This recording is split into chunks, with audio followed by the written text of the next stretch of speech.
Olá, alunos das primeiras séries da EAJA. Eu sou a professora Daniela e vou auxiliar vocês na aula de hoje. Então, pessoal, nossa aula de hoje será sobre matemática e educação física. Nós vamos ver a relação entre o futebol e a matemática. Todos nós sabemos que o futebol é uma paixão nacional. Você sabia que o futebol veio da China há quase 5.000 anos? Só que ele foi trazido para o Brasil só no final do século XIX. O Charles Miller, um estudante paulista que tinha passado uma temporada, recém-chegado da Inglaterra, e trouxe vários artigos e manuais sobre o futebol. No início, o futebol era um esporte elitizado, só era mesmo praticado pela aristocracia. No entanto, com o aumento do número de times de futebol que foi se espalhando nos bairros, nas periferias e pelo país todo, é que ele conseguiu atingir a população em geral e ser hoje esse esporte, o esporte mais popular no nosso país. Vamos ver algumas questões aqui relacionadas à matemática. Nós começamos pelas dimensões do campo, Você vê que o campo é um campo retangular. Nós temos aqui as medidas de um campo oficial, entre 90 e 120 metros de comprimento, 45 e 90 metros de largura. Nós vemos aqui várias figuras geométricas, retângulos, círculos, semicírculos. Nessa imagem você tem aí todas as medidas oficiais de um campo oficial. Existe uma relação forte entre futebol e economia? Existe, tá? O futebol, ele gera em torno de 53 bilhões de reais, diretas e indiretamente. Como que isso funciona? No centro, como vocês podem ver aqui, nós temos o mercado consumidor, que é os torcedores ou os fãs do futebol, O mercado produtor, de onde parte tudo, que é onde temos as organizações dos clubes, federações e tal. E dos lados aqui, vocês veem no organograma aí, nesse gráfico, o mercado intermediador industrial, que são as empresas interessadas no marketing esportivo, patrocinadores, publicidade estática, aquela que fica lá nos próprios campos, e o mercado intermediador de revenda, que são as TVs, empresas licenciadas, que é as que têm direitos de transmissão, licenciamento de produtos, jogos em geral. É muito dinheiro que é envolvido no futebol, tá, gente? Então, é uma máquina mesmo, produtora de empregos, de oportunidades. O futebol é muito, muito importante na economia também. Aí vocês podem observar uma tabela de classificação de times. Como que isso funciona? Na tabela de classificação de times, no caso aqui, nós temos a tabela do Campeonato Goiano 2020, a primeira fase.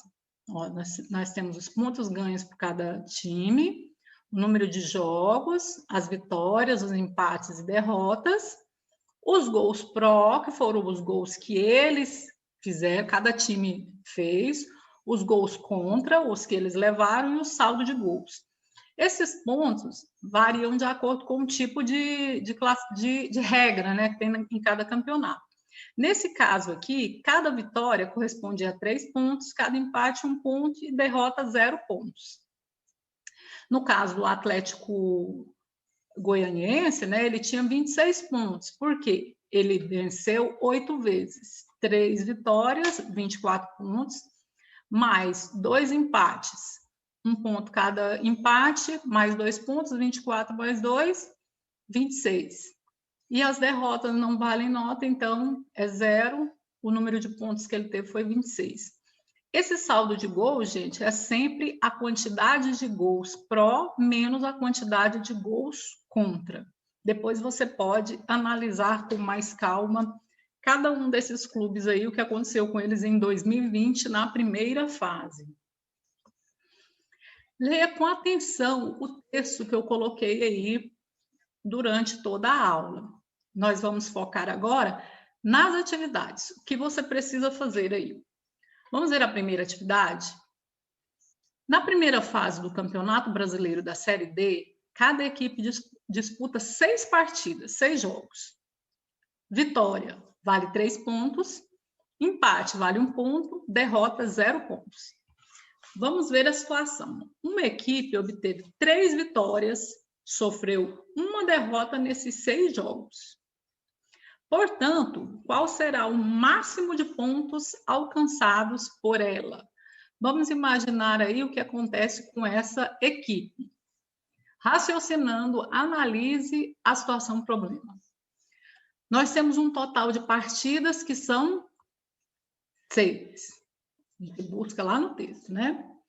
Volta lá, faz a leitura, analisa. Total de partidas lá, 6. Você vai voltar no texto lá e vai olhar também quantas vitórias ela teve. Olhando lá no texto, você verá que ela teve 3 vitórias. Agora vamos pensar. Cada vitória corresponde a quantos pontos? Volta lá no enunciado da questão, analisa. Cada vitória corresponde a 3 pontos, né? Portanto, se ele teve 3 vitórias, cada uma 3 pontos, eu devo multiplicar 3 vezes 3, que dá 9. Ou somar. 3 vezes 3 é o mesmo que 3, mais 3, mais 3. 3 mais 3 dá 6, mais 3 dá 9. O total de derrotas, se você for olhar lá no enunciado, foi 1. Como cada derrota corresponde a 0 pontos, então ele não ganhou nada com isso. Uma derrota, 0 pontos da parte de derrota. Todo número vezes 0 dá 0. E o total de empates? Vamos pensar. Eram 6 partidas, 3 vitórias e 1 derrota.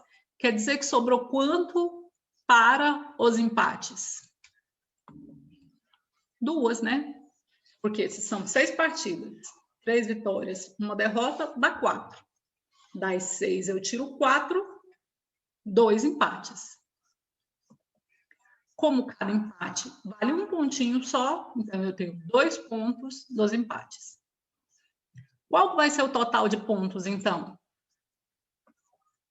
Eu vou somar os 9 pontos das vitórias, o 0 da derrota e os 2 pontos do empate. Ou seja, essa equipe aí conseguirá, no máximo, 11 pontos. Agora vamos para a atividade 2. Durante uma partida de futebol, num campo do bairro, a bola foi extraviada e os amigos jogadores resolveram fazer uma vaquinha para comprar uma nova bola. 12 amigos contribuíram com R$8 cada. Depois que a bola foi comprada, sobraram R$6 que foram divididos igualmente entre eles. Aí tem 2 perguntas. Qual foi o valor da bola e quanto cada amigo recebeu de volta?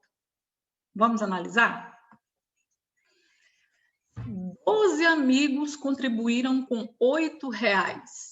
12. Cada um, 8. Eu poderia somar 8 mais 8 mais 8, completando 12 vezes, ou simplesmente multiplicar 12 por 8. Começando aqui, olha, eu vou iniciar com 8 vezes o 2, que é o mesmo que 8 mais 8. 8 vezes 2, 16. Eu sempre deixo o último algarismo e vou subir o outro para o próximo número que eu vou multiplicar, no caso 1. 8 vezes 2, 16. Deixei 6, subiu 1. Agora, 8 vezes 1 dá 8 mesmo. Mais aquele 1zinho que subiu lá, 9. Então, quer dizer que os amigos contribuíram com R$96. Mas ele está falando lá que sobraram R$6 quando eles compraram a bola. Ou seja, sobrar, diminuir, vamos diminuir para saber, né? O que sobra. Se sobrou 6, então quer dizer que daqueles 96, eu vou diminuir o que sobrou. 96 menos 6 é igual a 90. Quer dizer que essa bola custou R$90. Agora vamos ver a divisão entre os amigos, porque eles querem saber também quanto que sobrou para cada amigo. O valor da bola foi R$90, né? Dos 96 arrecadados, sobrou 6, então eu tenho 90. Vamos lá. Se sobrou R$6 e eu tenho 12 pessoas para dividir esses R$6, qual será o meu resultado? 6 não é a metade de 12? É, né? Sempre que você está dividindo a metade pelo seu total, que nem 6 é a metade de 12. Então, 6 dividido para 12 vai dar sempre meio, ou seja, 0,5, que em reais significa 50 centavos. Então, R$6 para 12 pessoas, 50 centavos para cada. É isso, pessoal. Essas são as atividades que vocês farão na aula de hoje. Espero ter auxiliado vocês e até a próxima. Foi um prazer estar junto com vocês de novo.